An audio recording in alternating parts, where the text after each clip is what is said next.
네, 이제 토요일과 주일 본문인 앞에 26장하고 27장을 조금 다루겠습니다.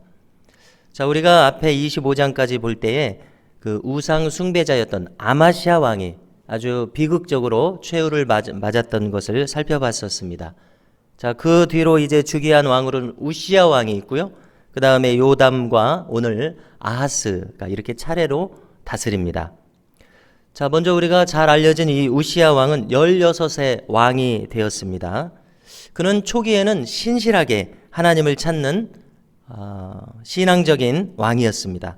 그리고 이제 나라도 강성해져서 블레셋도 점령하고 아라비아도 칠 만큼 강성한 나라를 이뤘습니다. 자, 그런데 여기서 이제 문제가 발생합니다. 그는 이 왕국이 강성해진 것을 자신의 실력으로 알고 교만해졌습니다. 자, 그래서 교만해진 결과 아주 특별한 행동을 하는데요. 제사장들만이 들어갈 수 있는 이 성소에 자기가 들어가서 분향까지 하는 이런 일을 했습니다.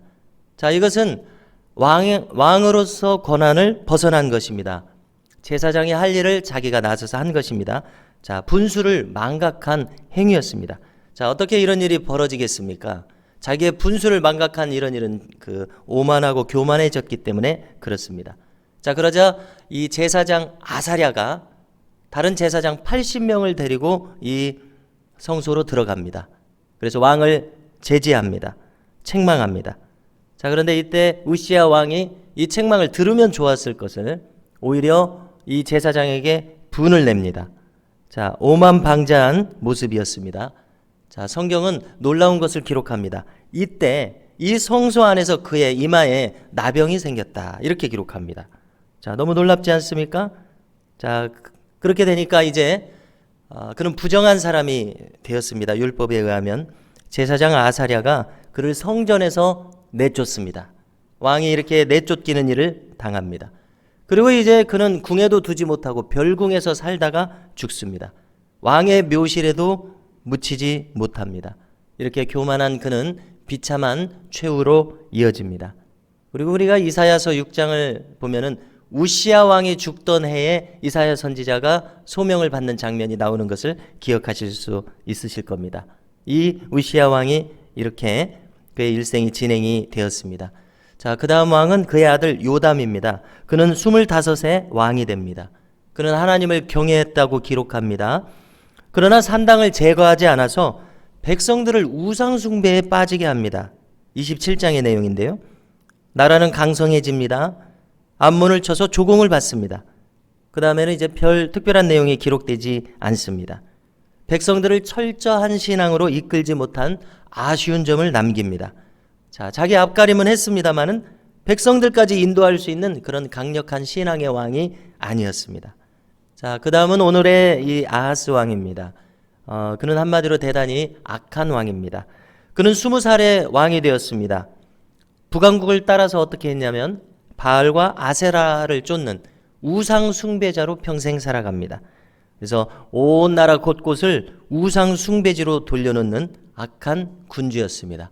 자, 어떻습니까? 지금까지 살펴볼 때에 자기가 우상 숭배자인 왕들은 있었지만은 자기가 앞장서서 나라 곳곳에 산당을 세우고 우상 숭배를 장려하는 이런 왕은 없었습니다. 참 최악의 왕이 드디어 등장했다는 생각을 합니다. 자, 그 결과는 어떻겠습니까? 지금까지 살펴본 바와 마찬가지입니다. 하나님의 심판을 받아서 나라 온 곳곳에서 전란이 일어납니다. 먼저 이 북왕국 이스라엘의 침략을 받고 그 다음에 저 북동쪽 아람 왕국의 침략을 받습니다. 나라가 크게 사륙을 당합니다.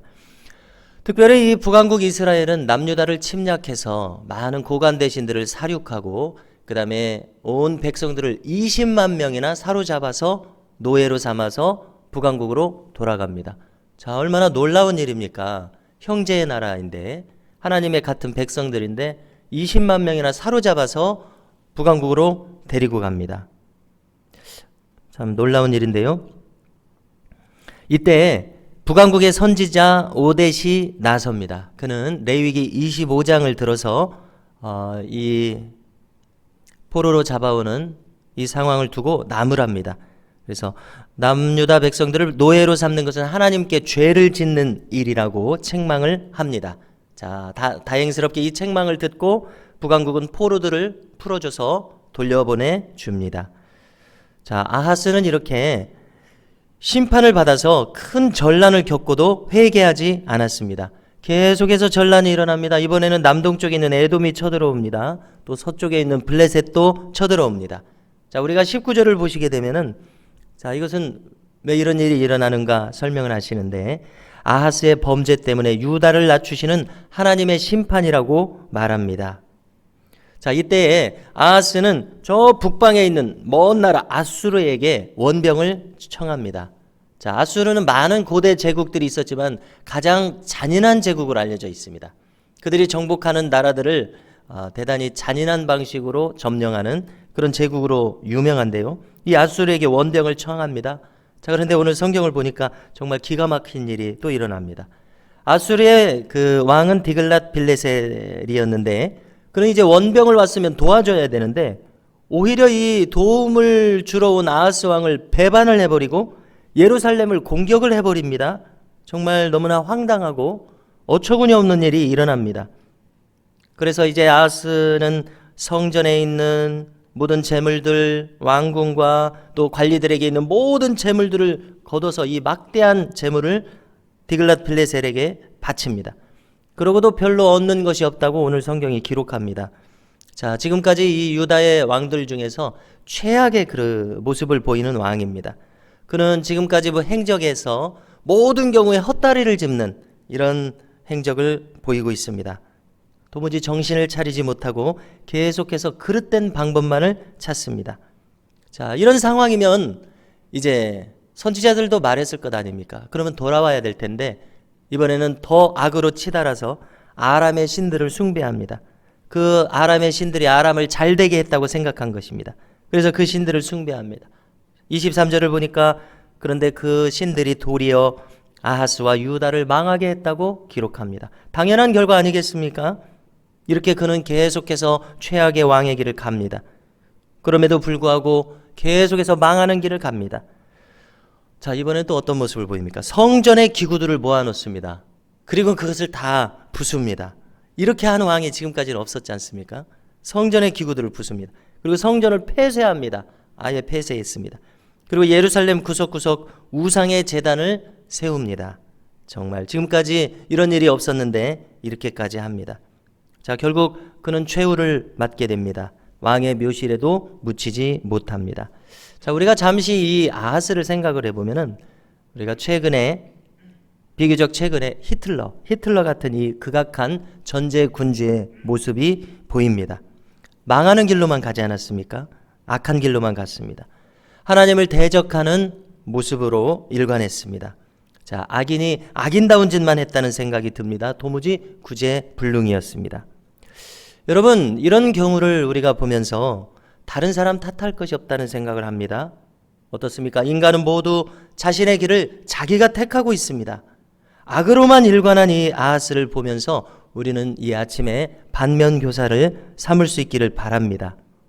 우리는 이 아침에도 결심할 수 있어야 되겠는데요. 어떤 결심이 필요합니까? 우리의 남은 모든 일생을 가능한 한 하나님께서 기뻐하시는 길만을 택하겠다는 이런 결심이 우리에게 있기를 바랍니다. 가만히 생각해 보십시오. 우리가 복된 길을 걷기에도 이 남은 일생이 짧다는 생각이 들지 않으십니까? 과연 우리의 남은 일생이 선을 행하기에 빠른 이런 복된 하나님의 백성들이 될 수 있기를 주님의 이름으로 축원합니다. 악한 자들은 도무지 그 악에 자신의 마음들이 연단되었습니다. 반대로 우리는 오직 하나님 나라의 선한 사업에 창념하는 이런 은총이 충만하게 되시기를 주님의 이름으로 축복합니다.